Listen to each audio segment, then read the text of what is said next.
Well, hey again, students. Pastor Tim coming to you today via video for our December 1 Christian Story 1 presentation. As I mentioned to you quite a while ago, I have a commitment on this particular morning, December 1. I was scheduled to go to Chicago for an important meeting, and while I am not traveling to Chicago this week, I have to participate via Zoom. Hence, the opportunity to share with you via a video lecture for today.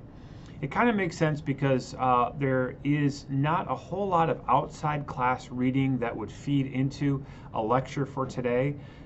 So a video presentation works really well for today, December 1, 2020 anyway. What I'd like to do over the course of the next few minutes is lay out what we're going to be doing during the final 3 class periods. Those would be December 3, December 8, and December 10 as we wrap up the last legs of the Christian Story 1 journey. This is one of my favorite parts of the whole class because class is really, really different in how it operates and what we're talking about, and the kind of the themes and ideas that we'll explore in this last part of the class that is connected to this book, The Unfolding Drama of the Bible by Anderson. And we'll talk about that in just a moment. I wanted to start by showing you once again my favorite picture from Christian Story 1. This is a graphic that shows the connections across the Bible between different texts and ideas. You remember that the little white, I've called them icicles, hanging off the bottom there of the screen are individual chapters of the Bible. Each one of those white lines is a chapter. You can see right in the bottom middle, the longest, that's Psalm 119, the longest chapter in the Bible. Each one of those white lines represents a passage, and then each of the colored lines coming out of that and kind of arcing, rainbowing up from there represents a connection from something in that chapter to something in another chapter of the Bible. And you can just see how tight, how dense the weave is there of cross-biblical connections, themes, ideas, names, places, people that are repeated across the Bible. This is just probably about the last time I'll pull this picture up, but one more opportunity to share with you the key value of being able to make connections across the pages of the Bible, across the genres of the Bible, through and among the books of the Bible. It's all woven together. And that's what we want to do at the end of this class. We want to put the pieces all together. You've done awesome work learning about a ton of content in this class. It's been just drinking out of a fire hose, I know, for much of this semester. It's a survey course. We go an inch deep and a mile wide. But what I'd like to do for the last few periods of our time together is look at these deeper connections together. So how will class be different in these last few days? A couple things to just be aware of before class on Thursday, December 3. The first is that our approach to the Bible will change. Our whole way of doing things is in some sense going to be turned on its head and flipped upside down. What we've been doing to this point has been looking at the Bible, looking into the Bible, seeing what's there, kind of trying to check our assumptions at the door, trying not to be solely reliant on our presuppositions about the Bible or even what we've heard in church. We've been looking at things at another deeper level. In some sense, kind of a scholarly or an academic reading of the Bible. That's been our modus operandi for most of this semester. What we're going to do next is flip that model on its head. And we'll pivot from looking into the Bible's content to looking, in some sense, out from within the biblical story. So I'm not going to be giving you any more quizzes. I'm not going to be asking you, to memorize which letters were written by Paul and which are Deutero-Pauline and which 1st Isaiah and 2nd Isaiah, so that you can spit it back to me as a part of a quiz or a mini exam. Instead, we're going to make this very personal and very subjective. We've been objective, now we want to be subjective. In other words, think about our place as as Christians, as scholars, as students in the biblical story. Here's how Anderson puts it on page 10 of his book. He says, like actors who put themselves into the script of a play, we shall read the Bible with personal involvement, realizing that it is not a textbook, but a letter from God with your personal address on it. We shall read it as a story that is not just about other people of long ago, but that is about us in the places where we are living. If you look at that page in Anderson, it's actually a contrast to the previous paragraph, where he talks about the academic, the textual critical model of looking at the Bible, which is trying to deal with it from the outside in, trying to find places where we can see some objective things happening. We're setting all that to the side for the second portion of this class, this last leg. We're going to be looking at the Bible from the inside out and looking at it personally rather than from the outside or academic perspective in. And that means our readings will be different as well. The kind of reading that you do in Anderson is not like the online readings we've been doing to this point. You'll feel that. I don't want to do any spoilers right now. I want you to experience Anderson for yourself. But the readings are not particularly long and they're not particularly difficult. But there are some questions at the end of each of the chapters that I would encourage you to process all in the service of ending this class well. And then please do also check out the Bible readings that are listed at the beginning of each chapter. Those will provide you a deeper pathway in, and again will enrich not only your ability to participate in class, but also enrich your capabilities for writing your final paper. More about that in just a moment. Number 3, our class time will be spent differently as well. There will be some time in which I'll be lecturing, but there's going to be a lot of time in small groups as well. And I think the first time I'll probably let you gather around with the 3 people closest to you, and then the next time 3 different people. We'll be doing this probably 4 or 5 times over the course of the final 3 classes. And I'd like you to talk with other people and kind of do some apple cart upset. Please make sure that you wear your mask. Please make sure that you are appropriately socially distanced, but maybe just kind of spread out through the room after you have the instructions from me. So I'll give you some overview stuff, and then I'm going to put some questions on the board for you to talk about in your small groups, and then we'll report back together. So a lot more group work, hopefully a lot more conversation, but it's going to feel very different from Pastor Tim just sharing you details about the Bible. This is going to be your opportunity to participate with your friends.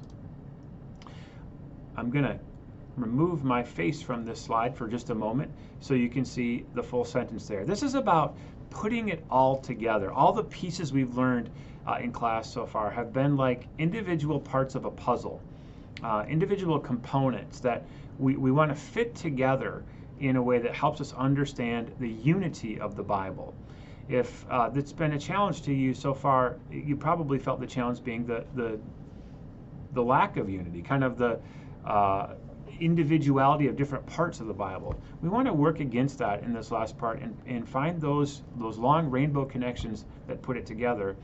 And that will help you, I'm absolutely and utterly convinced, write a better paper. If you can track along with Anderson and if you're willing to participate wholeheartedly in class discussions, you're going to write a better paper. You're going to write a better paper. And part of the reason is because, I'll show you in just a minute, Anderson helps you understand how to do this. How do you write that paper? The key is synthesis. Synthesis is an idea that's a college idea. If you're a freshman, you probably are just learning about this idea. When you write a paper in high school or grade school, a lot of it is research and jot down facts, collecting facts. That's sometimes called aggregating, just seeing how much information you could figure out, write a paragraph about each one, and then just let each piece stand at its own. The second level maybe is to do a comparison, to actually look at pieces and see how they differ, how they're the same and how they're different. Synthesis is beyond both of those, in that you're going to be taking passages from those 5 C's: creation, covenant, Christ, church, covenant, or consummation, and then synthesizing them. You will compare, you will collect, but then you're going to see, how do they fit together? Is there one big idea that we should be paying attention to in the Bible? And again, Mr. Anderson will help you do that. He'll help you explore that because that's part of how his book works. This is where Bernard Anderson is your BFF. He's going to give you the tools and the template to put together materials from a poem in Psalms, from instruction to the Galatians and Paul, from Genesis chapter 4 and Revelation chapter 6, and see how there's a unity among those parts. Let's say a little bit more about the book now. The Unfolding Drama of the Bible. That's the title of Anderson's book. It's not a new book. It goes back to the middle of the 20th century. And it's been used in Christian Story 1 and other classes before. It's not a new book, but it's a favorite book of those in our religion department. And it's really worth me taking a minute or two to introduce to you what Anderson is up to. I think I'd like to do this by showing you a couple of pictures on the screen of TV shows that many of you have probably seen. Let's first pull up this one. America's Got Talent. My girls, my kids love this show. And America's Got Talent has a few people that are cast members, and you get some different judges each year, but most importantly, week to week, and sometimes even minute to minute, moment to moment in the show, something different happens. A different person comes to the front, or a different ensemble, or a different troupe, and they show their talents. And one guy's juggling fire, another person's doing close-up magic, and then you've got an a cappella choir, and then you've got a group of dancers. It's different people on stage doing different things moment to moment. You just never know what's going to happen next. It's just these little segments, these little pieces through the course of an hour or 2 hours of broadcast. Different people, different things. Very little connection between the third act and the fourth act in the show. The third act could be a trapeze artist, and the fourth act could be someone who's, juggling chainsaws or has tricks they do with their dog. There isn't a unity to this particular presentation, except we might say through the narrators, the hosts and judges who help to make that happen. So you got different people, different acts. How about The Simpsons? The Simpsons is a little different in that you have one particular group of people who appear in each episode. You've got Bart, and you've got Homer, and you've got Maggie, you've got Lisa, and they're doing their thing. They're in Springfield, having a lot of fun, but there isn't a whole lot of connection episode to episode. There's not, for instance, character development. Bart's still the same age as he's been back when I think I was in middle school, like around 1990. Lisa, right now, she'd probably be, 33, 34 years old. Maggie, rather, would be 33 or 34 years old, the baby. But they stay the same age. There's not development. So you have the same people, the same place, the same house, a lot of the same workplaces, but it's different episode to episode. One episode, Bart's, lighting off firecrackers. The next episode, Lisa's getting elected president, something like that. There isn't unity that corresponds and connects episode to episode. And I think for a long time, that's how most of our TV worked. It was episodic. I remember one of the first shows in my lifetime that really changed that model. Now, I'm sure there were others that came before, but this one just sticks in my mind. And that is the show 24. Now, some of you probably have seen some 24. It's been off TV now for 3 or 4 years. But 24 was a show that aimed to present one day in the life of Jack Bauer, right? Saving the world, character played by Kiefer Sutherland. And the show had 24 episodes, each of which represented one particular hour in a 24-hour day. And these episodes would connect one to the next. There would be one theme, one bad guy, one kind of objective that Jack was trying to figure out before the end of the 24 hours. Now, they'd sometimes break it into maybe 8-hour or 6-hour units, but overall, it was the same character, same general plot. Everything is leading to one particular climax. And the way that it worked was there were always cliffhangers at the end of each episode that would end with beep, beep, beep, beep. until the minute marker on the show said 59 minutes. That meant that what was coming was at the beginning of the next hour. Always a cliffhanger, always something to connect, because the drama continued. The story went forward, connected. You see how that's different from The Simpsons? What happens at the end of episode 14 is probably completely different from what happens at the beginning of episode 15. How different that is from America's Got Talent, where what happens in the third act is so much different from the fourth act. Different people, different point to their particular talent show. What Anderson wants you to understand is that the Bible is most like 24. Even though we have different genres, different books, Leviticus comes to an end before the next book of the Bible starts, Ruth ends before Judges, things like that, that things are connected together in such a way that the Bible has a unity to it. It has one big connection that binds it all together. It's not the unfolding dramas of the Bible. There are acts in it, but it's one drama with the same particular theme and purpose and characters. So what can we say about the unfolding drama of the Bible as an introduction? Well, first, that this is a drama, as Anderson lays it out, in 3 acts. Again, I'm going to disappear from the screen for just a minute so you can see what those 3 acts are. Act 1 is the formation of God's people. Now, I should note that there's a prologue. This is creation. This is stage setting, and we'll talk about that. Act 1, the formation of God's people. Act 2, the reformation of God's people. This is about the Babylonian exile. And Act 3, the transformation of God's people through Jesus in the New Testament. Before something that kind of broadly corresponds with our consummation part of our class, epilogue. So you can see some similarities in there, can't you, to the 5 C's. And they're not perfect overlap there, but there is some connection between these 5 particular units in 3 acts, a prologue and an epilogue, with the 5 C's that we've been working through in class. So you probably can discover how this might be really helpful in you writing your final paper, because you're going to be reminded of some ideas, you're going to see some themes, you're going to see some connections that maybe you hadn't to this point in the course. How else is the drama different? Well, in this case, the author is in the cast. God, who provides us this unfolding drama, is an actor in the drama as well. God is a participant. God appears all the time in the Bible, both as God the Father and as God the Son, and also as God the Holy Spirit. The author is in the cast. That's really important to understand. And so too is this, that you are in the cast.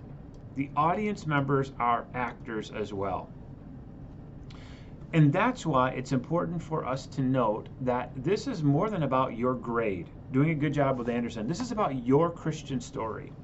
This is about identifying with the Bible's drama, about planting yourself, plunging yourself into the biblical narrative as well. This is about your Christian story. This is about beyond just this class, but your journey as a follower of Jesus.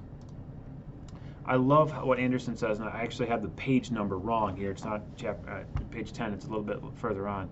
But this is my final prompt for you as we look ahead toward Thursday and next week. You must expect to be questioned by the Bible, even as you bring your own questions to the Bible. We're going to be raising lots of questions over the course of the next few days, and I would encourage you to come ready to answer those questions. Now, one thing I do want to note for you, if I can find the right slide, is that, well, maybe I left it out here. Let me just say it. One of the things we're going to be doing on December 8th, that is a week from today, a week from Tuesday, if you're watching this on a different day, is we're going to be working on our papers together. So I need all of you to bring what you've got, whether it's an outline or a draft. No less than an outline, please, and no more than a draft, because I want you to be able to be shaped by what we do in class on Tuesday. And we're going to ask questions of each other. We're going to do kind of a little bit like speed dating, if you know what speed dating is. We're going to take about maybe 5-10 minute sessions sharing what we've learned from other people in the class in groups of 2.